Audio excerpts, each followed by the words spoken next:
ஆண்டவரும் அருமை ரட்சகருமாக இயேசு கிறிஸ்துவினுடைய இணையற்ற நாமத்தினாலே உங்களை வாழ்த்துகிறேன். சிலுவை குறித்து நாம் தியானித்து கொண்டு இருக்கிறோம். சிலுவையில் எந்த நாட்களிலே தியானிப்பது மாத்திரம் நமக்கு ஆசீர்வாதம் இல்லை, எப்பொழுது தியானிக்கிறது நமக்கு பெரிய ஆசீர்வாதமாக இருக்கும். அப்போஸ்தலனாகிய பவுல் கலாத்திய சபைக்கு எழுதும் பொழுது கலாத்தியர் 2ஆம் அதிகாரம் 20வது வசனத்தில் என்ன சொல்றாரு? கிறிஸ்துவுடனே கூட சிலுவையில் அறையப்பட்டேன், ஆனாலும் பிழைத்திருக்கிறேன். இனி நான் அல்ல, கிறிஸ்துவே எனக்குள் பிழைத்திருக்கிறார். நான் இப்பொழுது மாம்சத்தில் பிழைத்திருக்கிறதோ என்னில் அன்பு கூர்ந்து எனக்காக தம்மை தாமே ஒப்பு கொடுத்த தேவனுடைய குமாரனை பற்றும் விசுவாசத்தினாலே பிழைத்திருக்கிறேன். நம்ம சிலுவையில் அறையப்பட்டிருக்கிறோம்னாலும் கூட நாம் உயிரோடு கூட இருக்கிறோம். எதுக்காக உயிரோடு கூட இருக்கிறோம்? அவருக்காக அவருடைய சித்தத்தை செய்ய இந்த உலகத்தில் நாம் பிழைத்திருக்கிறதோட நோக்கமே என்னன்னு பார்த்தீங்கன்னா, அவருடைய சித்தம் செய்ய, நமக்கு கொடுக்கப்பட்ட தரிசனத்தை முழுவதுமாய் நிறைவேற்றி முடிக்க, அவருக்காய் உழைக்க பிழைக்க, அநேகரை நீதிக்குட்படுத்த நம்மால் ஆனது முயற்சிகளை நாம் செய்து கொண்டே இருக்க வேண்டும். அப்போ கிறிஸ்துவுடனே கூட சிலுவையில் அறையப்பட்டிருந்தாலும் கூட நம்ம செத்து போனவங்களே கிடையாது.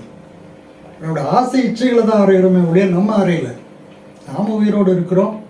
நம்மளோட ஆசை இச்சைகளை இப்போ எனக்கு கூட நிறைய தேவைகள் இருக்குது.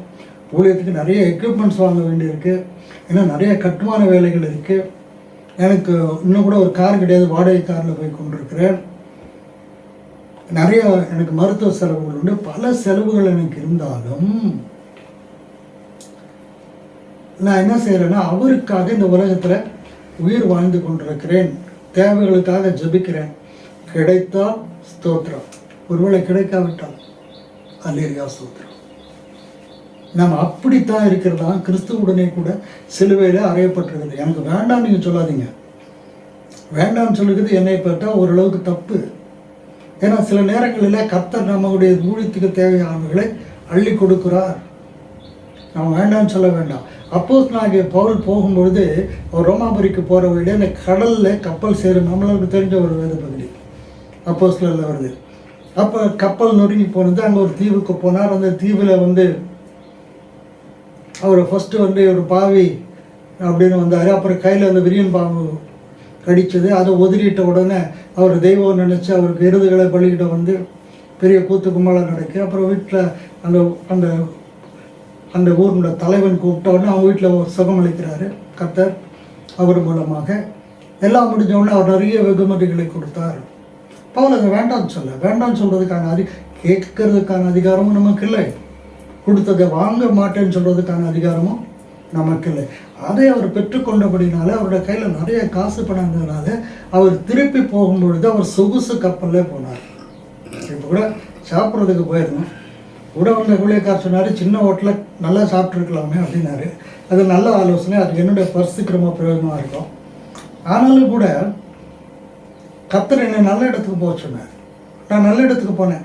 நல்ல இடத்துக்கு நான் போகிறதுக்கு காரணம்னா, கர்த்தர் என்னுடைய வாழ்க்கையில் இப்போ ஒரு அற்புதத்தை செய்தார். இல்லைட்டு நான் சாதாரண இடத்துல தான் வாங்கியிருப்பேன், சாதாரண இடத்துல சாப்பிட்ருப்பேன். அதனால் நம்ம நல்லா இருப்பது ஆண்டவருக்கு பிரியமில்லைன்னு தப்பாக நினைக்காதீங்க. நீங்கள் நல்லா இருக்கணும் அவர் சிலுவையில் அன்றுபாடு விட்டார். நீங்களும் நானும் நல்ல இடத்துல இருக்கணும், நல்லா சாப்பிடணும், நல்லா உடுத்தணும், நல்ல வீடுகளில் இருக்கணும், நல்ல வசதிகளை அனுபவிக்கணும். உங்களுடைய அவருடைய தரித்திரத்தினாலே நீங்களும் நானும் ஐஸ்வர்யம் ஆகும்படிக்கு நம்முடைய நிமித்தமாக அவர் தரித்திரானான்னு பவுல் எழுதுகிறாரு. அதனால் அதை பற்றிலாம் கவலைப்படாதீங்க. ஆனால் இதுதான் ஊழியம், இதுதான் வாழ்க்கைன்னு சொல்லி இல்லாதவைகளுக்காக புலம்பிட்டு இருக்கிறத விட இருக்கிறவைகளை சந்தோஷமாக அனுபவித்து கிறிஸ்துவோடு கூட சிலுவையில் அறையப்பட்ட வாழ்க்கை எப்படி சொல்லுங்கன்னா, ஆண்டவர் சொன்னார், என் நுகத்தை ஏற்றுக்கொண்டு என்னிடத்தில் கற்றுக்கொள்ளுங்கள், என் நுகம் லகுவாயும் என் பாரம் சுலபமாக இருக்குன்னு சொன்னார். எப்படி நுகம் லகுவாக இருக்குன்னா, அவர் சிலுவையில் எல்லாத்தையும் சுமந்து தீர்த்துட்டார். இன்றைக்கி ஊழியத்து நிமித்தம், இப்போ இருக்கிற சூழ்நிலை நிமித்தம், இப்போ இருக்கிற அரசாங்கத்து நிமித்தம், இப்போ இருக்கிற பொருளாதாரத்து நிமித்தம், சக ஊழியர் நிமித்தம் நம்ம சில அதாங்க சிலுவை. அவருக்காக இந்த பாடுகளுக்கு மத்தியில் ஆண்டவர் சொன்னதை நிறைவேற்றும் போது பல உபத்திரம் வருது பார்த்தீங்களா? அதுதான் சிலுவையில் அறையப்பட்டிருக்கிற அனுபவம். அதுக்காக முறுமுறுக்க வேண்டாம். கர்த்தாவே ஸ்தோத்திரம். கடைசி அவர் உண்மை சம்பவத்தை சொல்லி முடிக்கிறேன். ஒரு நாள் எனக்கு வேலை செய்து கொண்டிருக்கும் போது ஊழியம் செய்து கொண்டது சுவிசேஷனாக. அப்போ எனக்கு உடம்பெல்லாம் வலி, என்னால் முடியல, ரொம்ப கஷ்டமாக இருந்தது. லீவு போட்டு போய் வீட்டில் படுத்தேன். உடம்பெல்லாம் அப்படியே ரொம்ப வலி இருந்துச்சு. ஜெபிச்சேன், இன்னும் சரியாகலை. போராடி பார்த்தா ஒன்றும் நடக்கலை. கடைசியில் ஒன்று செய்யுங்க, அவருடைய சிலுவையை தியானிக்க ஆரம்பிச்சேன். தலையில் முன்முடி, கையில் ஆணி, காலில் ஆணி, உடம்பெல்லாம் கிழிஞ்சு, உடம்பெல்லாம் ரத்தமாக சுட்டுச்சு.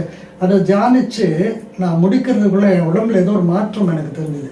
ஒத்து கவனித்து பார்த்தா என்னோடய வலி, வேதனை எல்லாமே பறந்து போச்சு. ஆமாம், அவர் உங்களுக்காகப்பட்ட பாடுகளை நீங்கள் நினைத்து கொண்டால், தியானித்தால், இப்போ உங்களுக்கு இருக்கிற பாடுகள், கஷ்டங்கள் சின்னதாக தெரியும். கர்த்தர் தாமே உங்களை ஆசீர்வதிப்பார்.